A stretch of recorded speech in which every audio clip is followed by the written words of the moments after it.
It's a brilliant way to get things done when you have little resources. If you understand asymmetrical warfare, this makes perfect sense.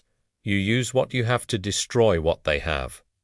For example, a small group of rebels with limited resources can use guerrilla tactics to effectively fight against a larger, more powerful army. Or as we've seen, during the Russia-Ukraine war, a small drone worth several $1,000s can take down a jet worth millions. This same principle applies to the financial world. In fact, it already has been used by certain central banks to great effect. For example, when countries de-risk from the U.S. treasuries, dollar-denominated assets, the demand for those assets drops, which causes their prices to decline, thus allowing other countries to buy them at a discount. A perfect example of an asymmetric move. The second protocol is networked influence. As you may have already guessed, all of these protocols are interconnected. The second one builds on the first one. So asymmetric moves create a chain reaction. It triggers responses from other entities, both positive and negative. And it creates opportunities for those who have the ability to adapt quickly to the changing environment. In other words, having a robust network of contacts and information sources is key to being able to capitalize on the opportunities created by asymmetric moves. Imagine a small financial institution that develops a new technology that allows it to offer financial services to a wider range of customers. This could be something like a mobile app that allows people to make payments or transfer money using their smartphones.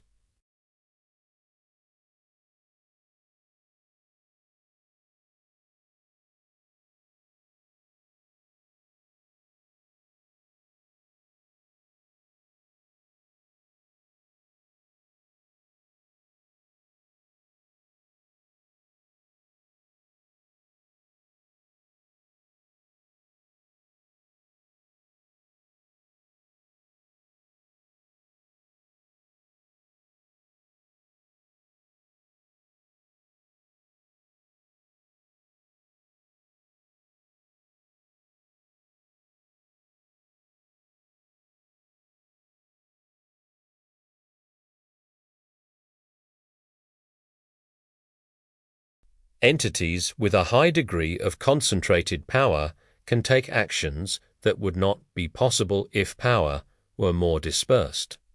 For example, a government with a highly centralized power structure might be able to crack down on dissent and maintain social stability, but at the expense of individual liberties. In contrast, a government with a more decentralized power structure might be more responsive to the needs of its citizens, but it might be more difficult for it to take decisive action in times of crisis.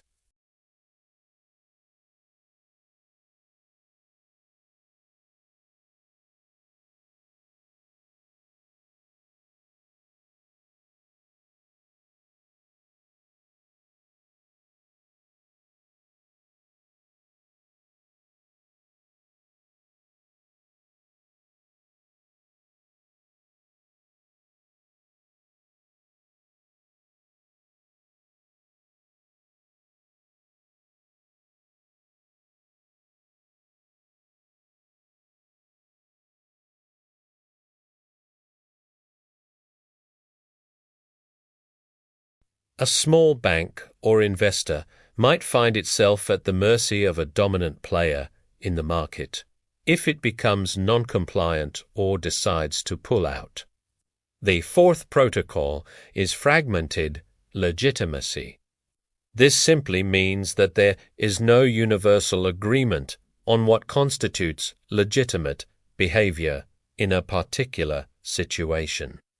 There isn't a global rule book for managing risks. Each country, each region has its own laws, regulations, and customs that determine what is acceptable behavior. Fragmented legitimacy can create confusion and uncertainty, making it difficult for entities to know how to act in a given situation. This is extremely important to understand because in the absence of clear rules, powerful entities will fill the void and create their own rules. It will be up to the rest of us to decide whether we want to abide by them or not. The last protocol is legacy vaults. The term legacy vaults refers to existing systems, structures, and processes that have been built up over time. They continue to be used even though they may no longer be relevant or necessary. An example of a legacy vault in the financial industry might be an outdated IT system that a bank has been using for decades. Even though the system works, it is slow and inefficient, and it doesn't meet the bank's current needs. Legacy vaults can be costly to maintain, and they can limit an organization's ability to innovate and adapt to change. However, organizations are often reluctant to get rid of them because they are comfortable with the status quo, and they fear that change will disrupt the current system and potentially cause problems. In addition to that, legacy vaults often represent a significant investment of time and resources. For example, a company might have spent millions of dollars and years of planning to develop a complex manufacturing process.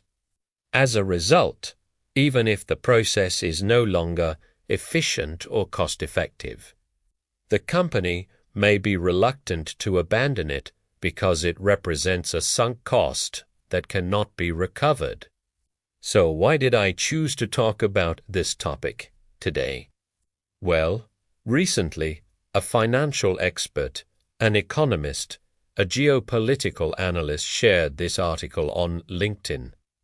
It talks about the recent cyber attack on Credit Suisse. What does it have to do with the Rothschild protocols?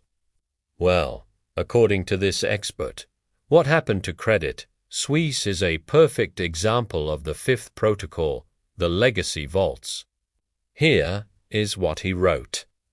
The attack on Credit Suisse looks like it was designed to push them into doing what the WF and Schwab have been pushing for years, adopting a central bank digital currency. Of course, he is referring to Klaus Schwab, the founder of the World Economic Forum.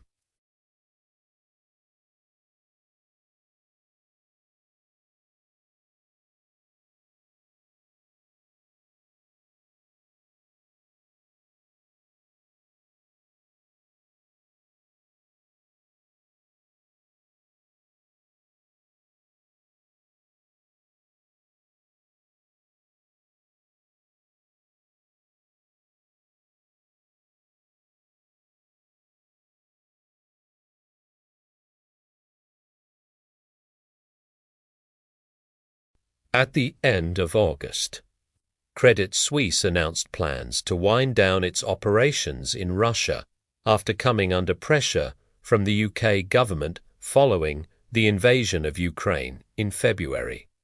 Remember that sanctions imposed by the West have explicitly prohibited Russian companies from using Western financial institutions such as Credit Suisse to circumvent restrictions on transactions.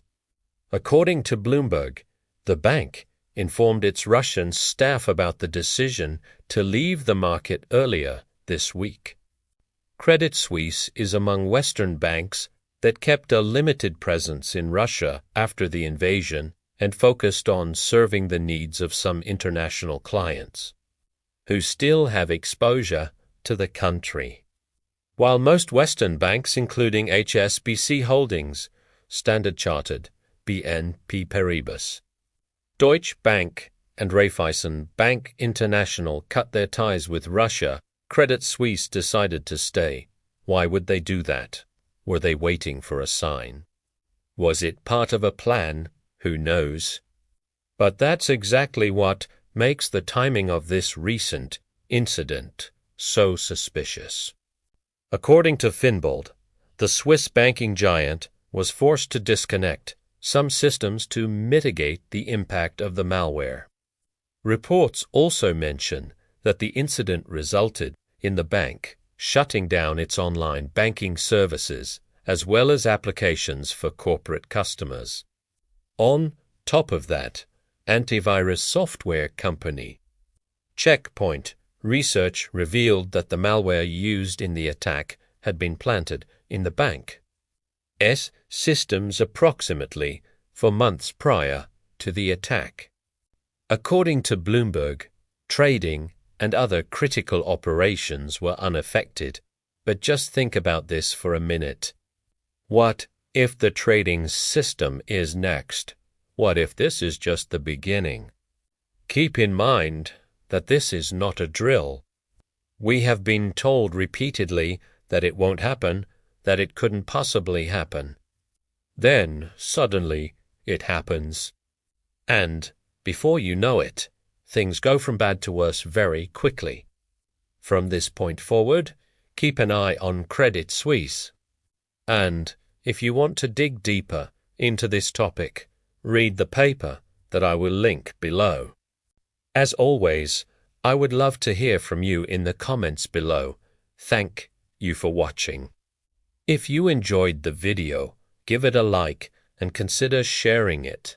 Subscribe to my channels. I would love to have you back for my next one.